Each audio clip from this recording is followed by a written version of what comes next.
Here we go, I hope. I got trying to get the music going. Y'all hang with me here a minute. I don't know what I did. I killed the noise, I guess. I don't know what I did. Hey, anyway, Bob Lusk here, the Pond Boss. We're going to forego the intro music. I'm hanging out with good friend Tom Lang here at the Texas Freshwater Fisheries Center.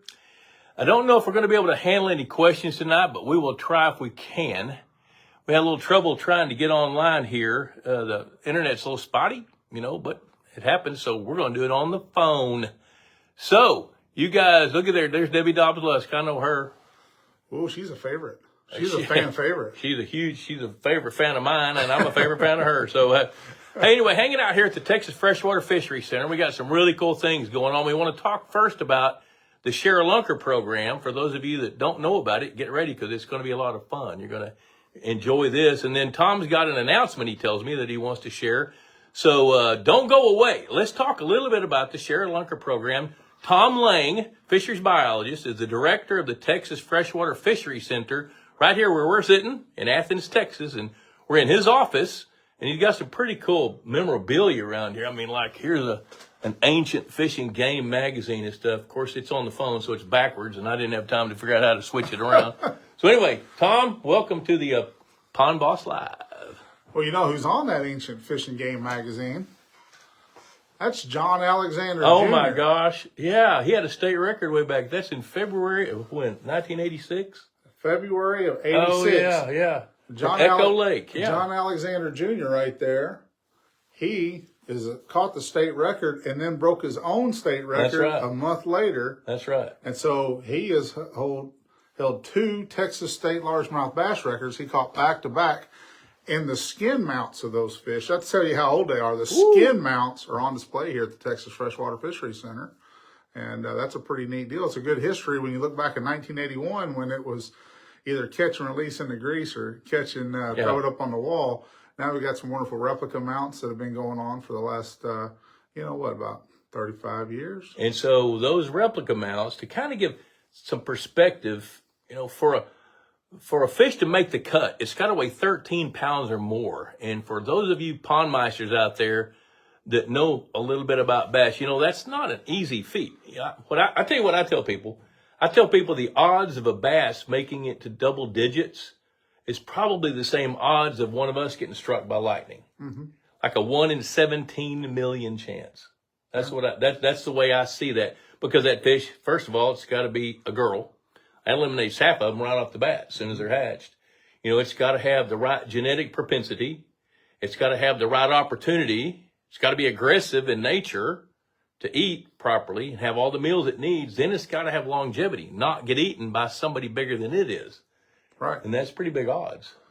So quick, you want to do a quick overview of the program here? Yeah, let's talk about, let's do this. Let's talk about the Freshwater Fisheries Center, where guests can come. Right. Now, they're closed right now, renovating ponds and doing some upkeep and things. And catch everybody up about that. So the Texas Freshwater Fisheries Center was opened in 1996. And this is one of 5 working freshwater fish hatcheries owned and operated by Texas Parks and Wildlife Department. This is the only one that also has a 25,000 square foot visitor center with over 300,000 gallons of aquaria, daily dive shows, tram rides out onto the hatcheries. You can see a working hatchery in operation. We also have wonderful exhibits that talk about everything to do with Texas fishing and the inland fisheries programs. Our Texas Freshwater Fishing Hall of Fame is housed here. And actually coming soon when we reopen, Bob, will be the American Fisheries Society Hall of Excellence, Fisheries Management Section Hall of Excellence, which you are an inductee. And so that'll be up That's here cool. at TFFC as well. I'll come up here and look at my own plaque.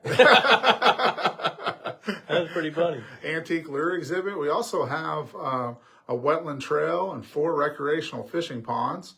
And those fishing ponds are a lot of fun. Anglers Pavilion. We say that all you have to do when you come to TFFC is have a desire. We have everything else to take you fishing. That's right. We have paid staff and volunteers and fishing poles, bait gear, and the whole bit. some aged, but well-managed ponds that are going to get even better. Yeah, they've drained 2 of the ponds and got to look at those today. I'm getting to help talk about, pitch out a few ideas on what they might be able to do to fix it, to make those ponds. They're 20 years old now, which, that's like a 40-year-old human or a 50-year-old human might need a knee replacement or, a little chiropractic work, work on it, dig some silt out, get some habitat in it, things like that. So that's part of the fun stuff of helping with ponds and lakes. Well, we have about 40,000 visitors a year, and about 25,000 of them go fishing while they're here. And so you got, the main pond, Zebco Pond, is, a little over an acre and a third. And so 25,000 people fishing it every year, that's something, that's something else. So that takes a lot of effort. It's a pretty neat deal. I'll tell you what we really love about it too, Bob, is that every day that we've been open, since we opened in 1996, on average, 2 people catch their first fish here. Oh, how cool is that? I mean, everybody out there that has a pond, they get that. Hey, I see Dave Terry right there. Look at that. There's Dave Terry. There's a pioneer in Texas Freshwater Fisheries. Absolutely. Whoops. Let's see here. I see American Fish Tree, Matt Marsden. Let me see who else is here. Jason Carview, my son-in-law. He married my daughter. I like him. Oh, that's good. Let's see. Hey, there's Robbie Shell, formerly with Purina Mills. He was in the marketing department there in St. Louis, Missouri. Good to see you, Rob. Let me see who else we got. Mike Cottrell checking in. He's from Fort Worth, as I recall. Lucretia Williams, she's new. All right. Carol Hodges. Carol Hodges is a retired teacher in the Birdville Independent School District in Fort Worth, and very dear friend of mine. And her husband, Steve, was my geometry teacher and driver's ed teacher when I was in high school a long time ago. Yeah, way back in the day, whatever that means today, right? Oh, there's Pat Hughes. Pat Hughes, good to see Pat. Let me see who else we got up here. Jeb Kaufman, Reed Coleman, Wes Neal. Well, Wes Neal's looking. See this Leaky Canoe Art Studio? Hey, Wes, look right over my shoulder right there, and you'll see in Tom Lang's office your bluegill painting. That's pretty dead-gum cool. What do you got there? I wish I could figure out how to turn this thing around, but it's backwards. Urban and Community Fisheries Program. Wes Neal, famous fisheries biologist from Mississippi State University. Jay Ryan. Let's see who else we got here. Trent Cox. I know Trent. Oh, I knocked the phone over. Oh, this is so much fun. Okay. Well, hey, Latham, there's Leanne checking in. You know what? I'm so glad everybody's watching. I want to stay with Tom, and we're going to knock out some more of this content. Talk about the Share-a-Lunker program a little bit. How does that work? Well, it works through an angler industry agency partnership. That's how it works. It works from those 3 main groups all coming together for a defined goal to make bigger, better bass in Texas, frankly. So, okay. I mean, there's your 10,000-foot view of it. But to dive back into it, I mean, we're talking about a program that's been around since 1986, right? And so we've got very forward-thinking biologists at Texas Parks and Wildlife that worked hard, laid the groundwork. And, since 86, what we do is if you catch a 13-pound bass anywhere in this state, and it used to be year-round even, but now January, February, March, if you catch a 13-pound bass, we'll come pick it up anywhere in the state. And we hop in that Share-a-Lunker truck just like the parked out there in the parking lot right out there. Oh, yeah. That's like the General Lee. Let's go hop in there and, let's go get Daisy and let's bring her back to Athens. Okay. And so what we do is we'll take that fish and we'll spawn her with a male offspring of previous Share-a-Lunkers. Oh, okay. And so we're basically doubling down on those big bass genetics. And then, of course, we have much better hatch rates. We have much better results and success in our grow outs to fingerlings, and then we restock those back out into Texas public waters. And then what happens to the babies? When you decide to stock them, how do you pick the lakes where they go? Well, first and foremost is the lakes that produce them, and then we'll have some other lakes from time to time that are prime, that are looking good for producing, and so we may spread those out to other lakes. But first and foremost, those fish are going to go back to the lakes that have a propensity and a proven ability to produce those fish. And anglers love that because you take a giant fish from their fishing waters, and there could be a little suspect as to, well, what if you left it here and let it spawn here? But you bring it here, and your survival rates are way higher at a hatchery than they might ever be in a lake. That's right. Right, and so then you're able to take those fish. Now, if I remember, the first ShareLunker came from Lake Fork. Yeah. About, And like most of the first ones came from Lake Fork. mm-hmm. And so at that time, how many lakes were there that had Florida strain largemouth bass in them? That's a good question. Not very many. You know, we first started stocking those in 1972. Florida bass came, Yes. thanks to Bob Kent, who's in the Texas Freshwater Fisheries Hall of Fame. Yes. And but see, I guess in '86, I don't know how many lakes we put Florida bass in at that time. That's a good question.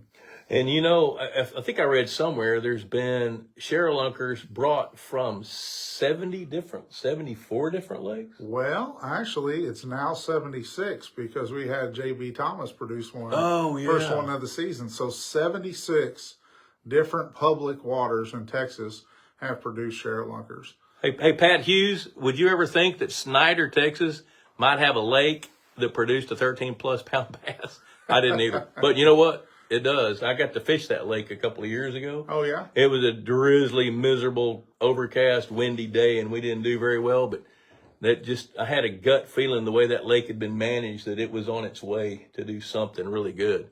You know, and I'm surprised Alan Henry hadn't spit some out from up there around Lubbock or Post, Texas. Yeah. Well, it did last year. Yeah. That was an interesting one, too, because that angler was out crappie fishing on the dock, and he caught that lunker, and he forgot his scale. And the old boy in the bass boat goes by, and he says, "Hey, man, I forgot my scale. I think I got a 10-pounder here." He said, "You come over and weigh it for me?" He said, "Sure." Weighs it, and it's 13-pound bass. And he says, "Man, you got to call a ShareLunker program." Ooh, here What's you a ShareLunker program? You know? Oh, my. And so, Mr. Gomez, he got to enter in the ShareLunker program. And, of course, he gets a nice replica mount. Every one of their fish, Lake Forest Taxidermy, they get replica mounts for those 13-pounders. And then, of course, we get good genetic data, and we try to spawn those. And, of course, the anglers, they get great gear from lots of our sponsors, our industry sponsors like AFCO and Strike King and Lew's and Bass University and all these, good 6 Sense fishing and things. So, And then after that fish is spawned out, you take the babies, stock them back in the lake where the fish came from, and then what happens to the big fish? so it's the angler's choice. They can loan it to us or they can donate it. If they loan it to us, 100% we're taking it back to the lake. And if they donate it to us, we may take it back to the lake, but we may also put it on display here at TFFC or use for other research purposes. Okay. Now, another interesting thing that has come from the ShareLunker program that you don't see much in the private sector is the genetic research that you guys are doing. So you now you've got a genetics lab that's been functioning for 8 or 10 years or longer than that? Longer than that. Okay, and so you're able to take genetic samples like a fin clip or something, and then you send it to the genetics lab, and you're to the point where you have enough history on some of these ShareLunkers, you can actually track parents back. Oh, yes. So you're able to take this is fascinating fishery science, folks, where you can track the tree, the family tree from whence these fish come, which that's pretty darn cool. And when you can look back 6 generations to ShareLunker number 9 at Gibbons Creek and see that she has 6 generations of offspring that are connected to lunkers, including lake records. At the end of her tree, you're talking about Lake Nacogdoches lake record. That's a top 50 bass. You're talking about Tyler State Park lake record. You're talking about the previous and current Marine Creek lake records and the Coleman City lake record are all related back to ShareLunker number 9. Wow. That's a pretty neat deal. That's really cool. That's extremely cool. Now, what else do you want to talk about with I think folks might be interested in what's the process when somebody catches a big fish. Yeah. And then they call the bat phone. Yeah. And then what happens? Then we actually, a couple years ago, we initiated a response team. And so for a long time, David Campbell, who's in the Texas Freshwater Fishing Hall of Fame, right. David Campbell was the guy, and he went anywhere and everywhere. And it was actually year round, and that was one person. And we realized that, we could have some better fish care and better customer service to develop a full team. And so we've got, tremendous biologists and inland fisheries team members all across the state. So when that call comes in, first off, we're taking information from the angler. We're coaching that angler because I'm going to tell you folks, you could be the most seasoned angler in the world. When you get a 13, 14, 15, 16-pound bass in your hands, you become real stupid real quick. Okay. Yeah. I mean, like heart attack, stupid, right? yeah, and it's nothing against them, but I mean, we lose our head real quick. You mean, oh wait, I shouldn't hold it out of the water and take 27 pictures and parade it? No, Let just it dry stop. off. We're on the way. We're on the way. And so we're coaching them and say, remember, do this. Now, what do you have for aeration? Okay, here's where, and we have holding stations across the state. Here's your closest holding station. We can get a better care. And then, while that's happening, usually Natalie, our share lunker coordinator, is doing that. I may be looking at her sheet to find out exactly where that fish is at or coming from, and then I can call and activate our response team. And so we've got a lot of fish come out of OH Ivy. You might have heard of it in the last few years. 5 hours from here? Yes. Yeah, it's 5 hours from here. And our San Angelo team out there, Lynn Wright and Charles Cruz and Blake Thornton and John Engel, they'll hop in their share lunker truck, and they're on the way to Ivy to pick up that fish, take care of that fish, get pictures, and then they head our way. And so of all the times we've had fish come off from Ivy, I've still never been to Ivy. I've been to Goldthwait a lot. Have you? And that helps to get that fish back into our care quicker. The anglers don't have to wait around as long. They can get back to celebrating and do whatever they want to do, go back to trying to catch another one. And that fish is back in Athens at the hospital sooner, so we can get first-class fish care. What's the hospital center? So that's the lunker bunker, we call it. Okay. So the lunker bunker here at TFFC, that's where all these big bass come from. And when that share lunker truck pulls into the lunker bunker, our hatchery guys, our hatchery team, Jeremy Gillard, and those, they're waiting right there, and they're going to come out, and we're going to anesthetize that fish. We're going to take it out of the tank. We're going to put it actually in a cooler, and we're going to anesthetize it with MS222, and then when we put that under, we're going to start looking for any damage to that fish, any nicks, any cuts, any abrasions. We're going to note every bit of that, any health issues that we have, and we're going to treat it right then and there the best we can. If it needs to be fizzed, we're going to fizz it through the side at that time. We try not to fizz it before it gets there, so it'll be anesthetized. A lot of times we'll put belly weights if they're floating high and try to keep them, riding.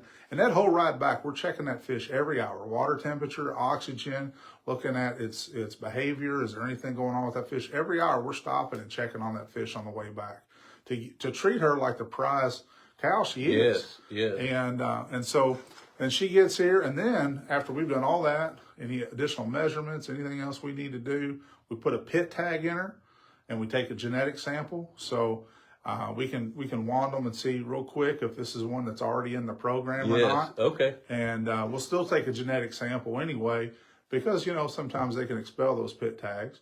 And then she gets her own tank, and we'll put her in her own tank. That tank is painted gray on the inside. It's got habitat painting on the inside. We've got fake vegetation that she can go hide in. We got a topper that is cut to make it like cloud cover.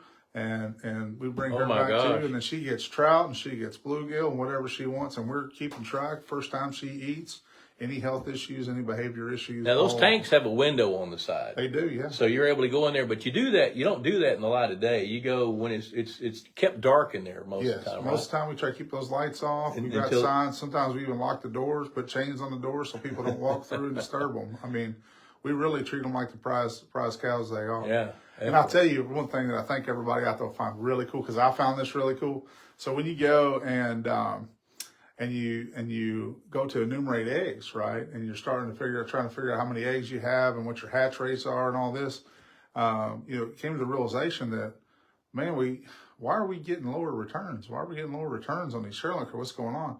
Well, then we finally realized that the share lunker eggs were bigger. Oh. So they were bigger than our regular Florida bass production bass. Oh. And so we had to change our conversions. Oh, It wasn't that we were getting lower returns. We didn't have an accurate count. We had less eggs than we thought because the eggs were bigger. And so what I think is really cool about that is that a share lunker has a competitive advantage before it's ever even fertilized. Oh, because it's already bigger. Wow. That's a pretty neat deal. Yeah. So then do you spawn her in the tank in which she's been brought into? No. Okay. So we have 1,500 gallon raceways, or 15,000 gallon raceways, I'm sorry. And in there, we will separate those out, and we have what we call spondominiums, spawning mats with that are separated so they can have a little bit of privacy. And then we hand select suitors, males for them to choose from. And the genetic heritage and Right. And the family tree of those males. That's you right. said. And they're all Sherlunker offspring males. Okay. That we hold back and grow up just for breeding with Sherlunker females. Okay. And then we watch them and keep an eye on them. Are they beating her up? Are they causing stress? Is she liking them? If not, and if they're not acting right and she doesn't like them, this is Match.com. It's swipe one way or the other. I don't know which way you swipe. I ain't that crazy. But you got to swipe them one way or the other, right? And we get them out of there and we bring in a new set of males. Let the hatchery guys do that. Yeah, Okay. they do. Cool. And so I think they've really done a great job refining this over the years. And that, now we're seeing just tremendous returns. We've had great success rate in live release. We haven't had a fish mortality since 21. We had 2 past that year, and so there's a host of issues. And those died, if I remember, because of the way they were handled, but not something that happened here. Well, it's just right. And of course, they may be 15 years old. Yeah, that's the thing a lot of folks don't realize either. I mean, these are geriatric fish. Yeah. Like a 13-pound bass, typically, how old is it? Well, we know from mortalities in the past, and that's the one thing about it. We've learned from all that too. So we hate to see fish die, and we had, for a few years early in the program, we would have more mortalities. You kind of figured out how to. And you learn. Yeah. But one of the things that we do is pull otoliths, and we know that in Texas, on average, it takes a decade. It takes 10 years.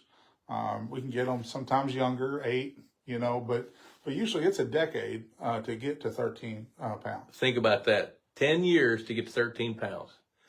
Well, I'll tell you what, I have to tell you, hats off to this program and the teams you guys have put together to build this Sherlunker program. Plus, it gives incentive to anglers, it gives recognition to anglers.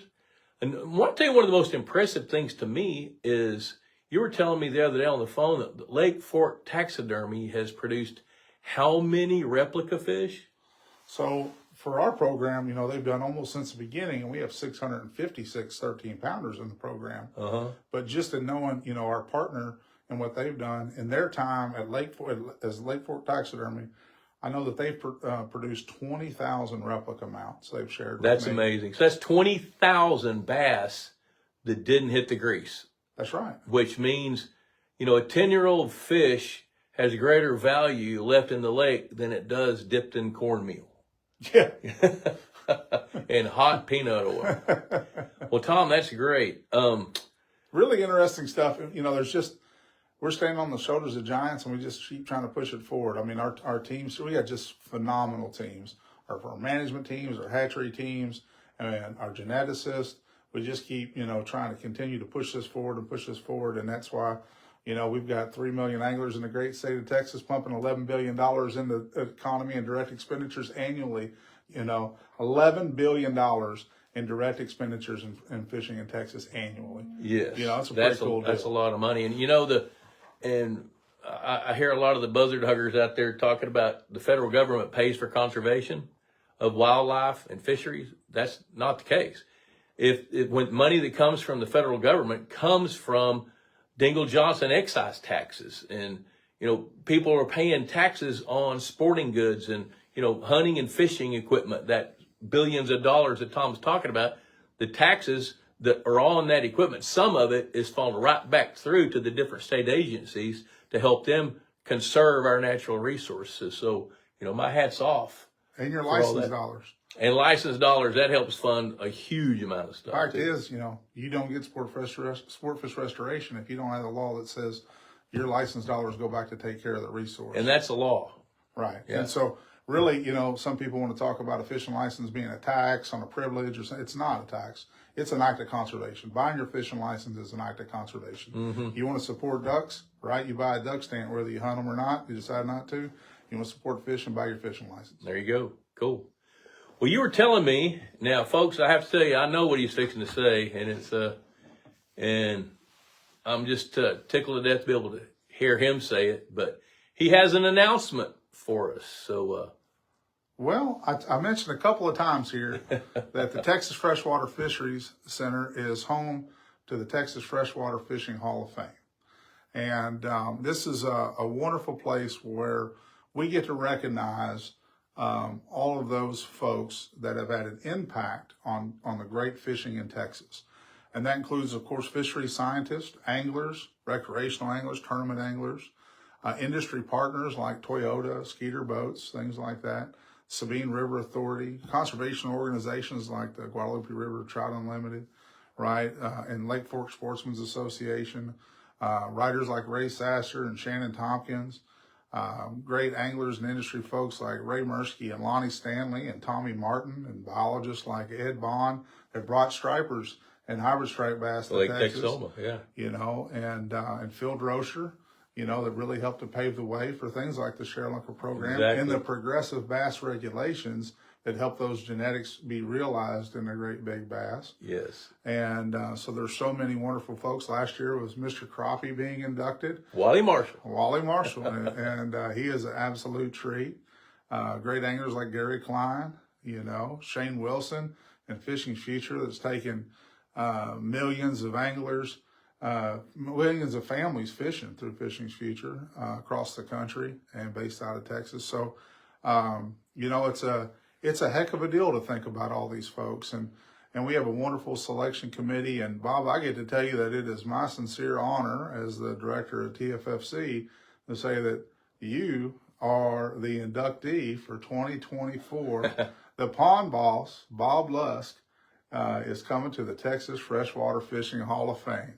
So let's all give Bob our sincere congratulations, because he has lived a life worth living, and he's going to keep on living more and doing more. And he has had an impactful career for millions of folks, millions of anglers out there in private water fishing and communicating, and an absolute wonderful communicator and writer and a first-class fishery scientist. And I'm so proud to know you, and I'm so proud to be able to announce that you'll be inducted in the Texas Freshwater Fishing Hall of Fame, Bob. Wow, that's when I got the news, I was blown away. Like, how did that happen?